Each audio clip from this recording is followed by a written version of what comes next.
Bonjour et bienvenue. Je m'appelle Sophie Lemaître et avec le podcast Sophie au pays des possibles, je vous emmène à la rencontre de femmes et d'hommes aux parcours et horizons différents. Leur point commun ? Combattre la corruption et l'évasion fiscale pour un monde meilleur, plus juste et plus éthique. Parce qu'il ne s'agit pas uniquement de rêver d'un autre monde et parce qu'il est possible de changer les choses, rejoignez-moi au pays des possibles. Bonjour à toutes et à tous, le podcast prend une pause estivale. On se retrouvera donc en septembre avec un nouvel épisode. Et ce sera un épisode un peu particulier, ce sera sous la forme d'un documentaire radiophonique. Je vous emmènerai dans les coulisses d'un réseau mondial de procureurs anticorruption. En attendant de se retrouver au mois de septembre, je vous propose pour cette pause estivale, que vous soyez en vacances ou que vous travaillez, 2 conseils lecture et un film. Mon premier conseil lecture est sous la forme d'une revue documentaire dessinée, qui s'intitule « Pour en finir avec les paradis fiscaux » publiée par la revue 21. On y apprend des tas de choses que l'on connaisse le sujet ou non.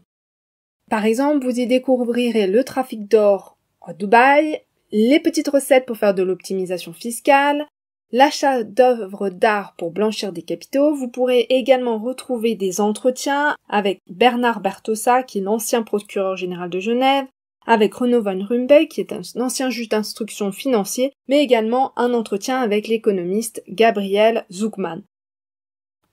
Mon deuxième conseil lecture est la bande dessinée Lanceur d'alerte, parue aux éditions Delcourt et Ancrage et faite en partenariat avec la Maison des lanceurs d'alerte. Le podcast a d'ailleurs un épisode bonus enregistré avec la Maison des lanceurs d'alerte, paru tout début juillet 2023, donc n'hésitez pas à aller également l'écouter.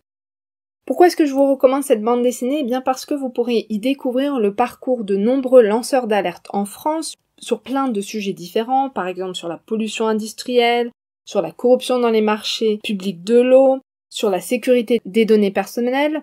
Et en lisant cette bande dessinée, non seulement vous en apprendrez plus sur le parcours et le combat de ces lanceurs d'alerte, mais vous aurez également des fiches conseils ainsi que des fiches récapitulatives pour l'alerte. Donc si un jour vous deviez être amené à lancer l'alerte, grâce à cette bande dessinée, mais également grâce au guide des lanceurs d'alerte qui est sur le site de la Maison des lanceurs d'alerte, vous seriez outillé et vous sauriez quoi faire pour lancer l'alerte.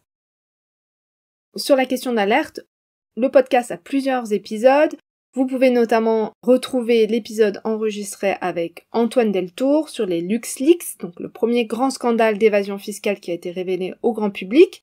Vous pouvez également écouter l'épisode 7, Alerter à tout prix avec Navi Malela et Grady Coco Lombanga qui parlent de leur expérience dans le lancement de l'alerte en République démocratique du Congo. Et enfin, mon dernier conseil pour cette pause estivale, c'est le film Les algues vertes qui est en ce moment au cinéma. Ce film se base sur la bande dessinée Algues vertes, l'histoire interdite, publiée par la revue dessinée et Delcourt. Que ce soit la bande dessinée ou bien le film, il se base sur le travail d'enquête réalisé par la journaliste Inès Léraud en Bretagne sur le fléau des algues vertes. C'est une histoire passionnante, c'est une histoire qui n'est pas encore forcément connue, donc je vous invite à regarder le film et également à lire la bande dessinée. Voilà, donc c'était mes 3 conseils. Si vous en avez, n'hésitez pas à m'en faire part, je serais ravie de savoir quels sont vos conseils lecture, films, œuvres d'art, musique sur cette thématique de la corruption et de l'évasion fiscale. Vous pouvez taguer avec vos conseils sur le compte Twitter du podcast ou bien sur la page LinkedIn du podcast. On se retrouvera donc au mois de septembre pour un nouvel épisode. Je vous souhaite un excellent été et en attendant, n'hésitez pas à écouter les épisodes qui ont été enregistrés, à partager le podcast autour de vous avec vos amis, votre famille, vos collègues, vos voisins et également à en parler sur vos réseaux sociaux, que ce soit Twitter, LinkedIn, Facebook, Instagram, etc. et à vous abonner au podcast. Passez un excellent été et je vous dis à bientôt.